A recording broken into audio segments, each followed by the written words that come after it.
जय हिंद साथियों, आज हम लोग बात करेंगे गॉस की प्रमेय के बारे में कि गॉस की प्रमेय क्या होती है और इसको एकदम बिल्कुल ही सिंपल शब्दों में समझते हैं। अच्छा, गॉस की जो प्रमेय होती है वो क्या होती है? वो होती है बेटा फाई ई बराबर में और क्यू अपॉन में एप्सिलॉन नॉट। इस वाली चीज को हमें प्रूफ करके लेके आना है कि ये भैया कैसे करके आता है। ठीक है, तो गॉस की प्रमेय से पहले आपको कुछ चीजों को बेटा ध्यान में अपने रखना पड़ेगा।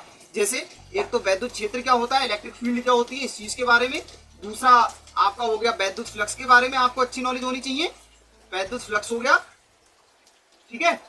और पृष्ठ के बारे में, पृष्ठ का मतलब है कि पृष्ठ लंबवत कब होगा, मतलब आपको लंबवत और क्षैतिज इन चीजों का आपको नॉलेज होना चाहिए। तो सबसे पहले भैया वैद्युत क्षेत्र की बात कर लेते हैं। तो देखो जितना भी जो काम है वो किसका है, इस क्यू का है। क्यू क्या है बेटा, आवेश है। तो वैद्युत क्षेत्र की बात कर लेते हैं।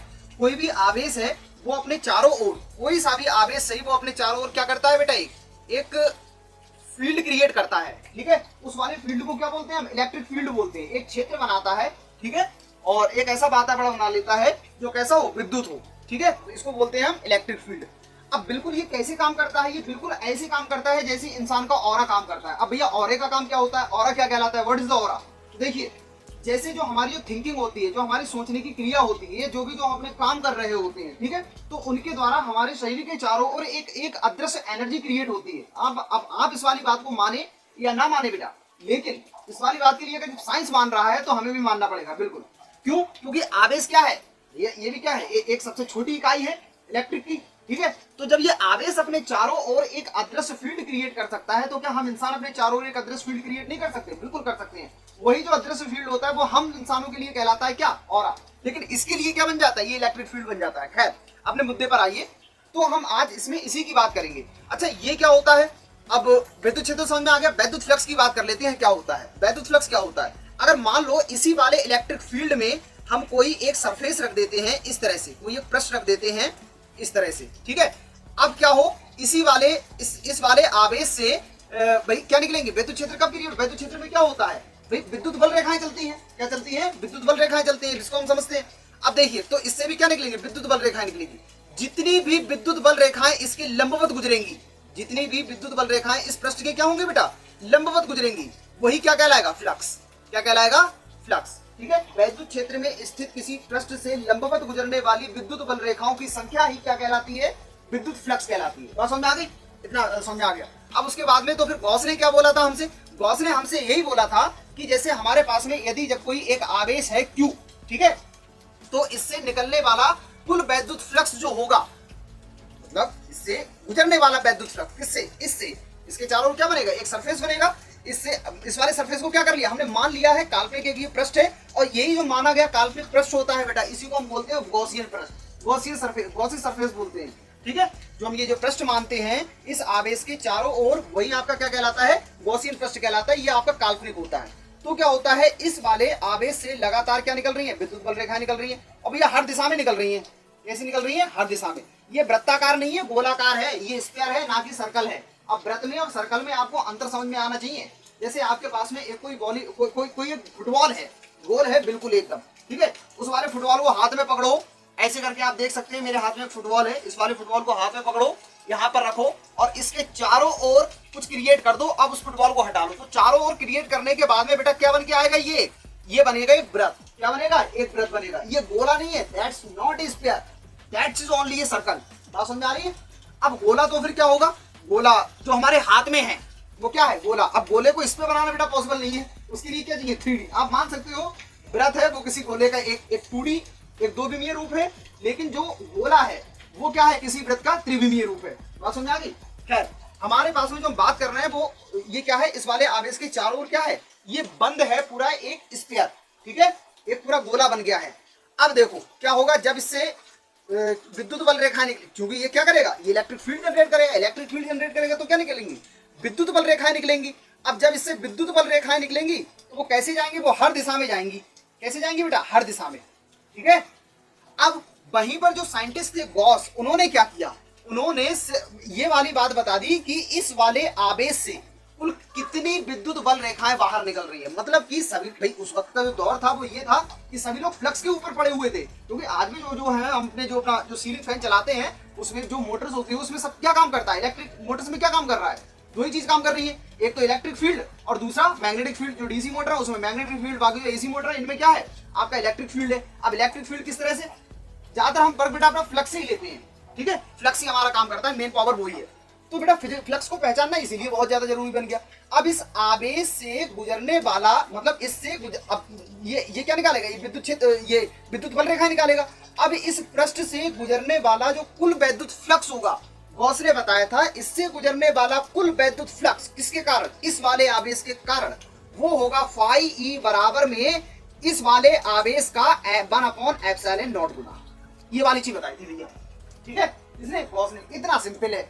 अब इसके लिए चलिए फिर से शुरू करते हैं, इसका हम प्रूफ, इसकी उत्पत्ति शुरू करते हैं किस तरह से। विद्युत क्षेत्र में स्थित किसी पृष्ठ से होकर गुजरने वाली लंबवत, मतलब इससे लंबवत होकर गुजरने वाली विद्युत बल रेखाओं की संख्या ही आपका क्या कहलाती है, विद्युत फ्लक्स कहलाती है। उसको दर्शाते हैं हम फाई ई से, इसी से फाई ई से। फाई ई बराबर में होता है बेटा इंटीग्रेशन ऑफ ई इंटू में डी ए। अब इस वाली बात को समझिएगा, मेन पेचीदा चीज यही है। अगर जब आप इसको करना सीखे तो फिर आप बहुत कुछ सीखे, ठीक है, समझिए किस तरह से। अब जैसे मान लीजिए हमारे पास में यही है, यही वाली चीज है, ठीक है, ये आवेश और बाकी इसके चारों ओर क्या है, एक स्फीयर है, ठीक है। अब इस वाले स्फीयर पे हमने क्या किया, इसका एक छोटा सा भाग हमने ये वाला ले लिया, ये इतना छोटा सा भाग, ठीक है। अगर ये पूरा स्फीयर का एरिया हमारा कहलाएगा ए, तो ये छोटा सा भाग वाला एरिया कहलाएगा बेटा डेल्टा ई। क्या कहलाएगा, डेल्टा ई। मेरे पास में अभी कोई बॉल नहीं है, बॉल होती तो फिर मैं आपको भी जरूर बताता।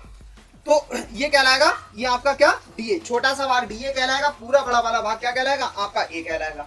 अच्छा, क्षेत्रफल की बात करें तो जो इसका क्षेत्रफल होगा वही बेटा इसका क्षेत्रफल होगा, क्षेत्रफल दोनों में समान काम करेगा। बात समझ आ रही है।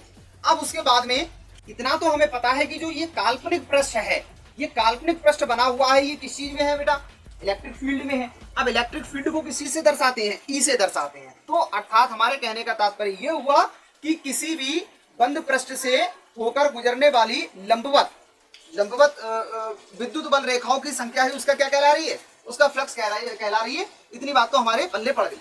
अब इसको हम सॉल्व कर लेते हैं। इसको सॉल्व करने के लिए बेटा हमें ई का भी मान पता है और हमें ए का भी मान पता है। ए माने क्या है, ए माने यहाँ पर वक्र पृष्ठ है, वो भी क्षेत्रफल का ही काम करता है बेटा, उसको वक्र पृष्ठ बोल दो या सरफेस एरिया पूरा, ठीक है।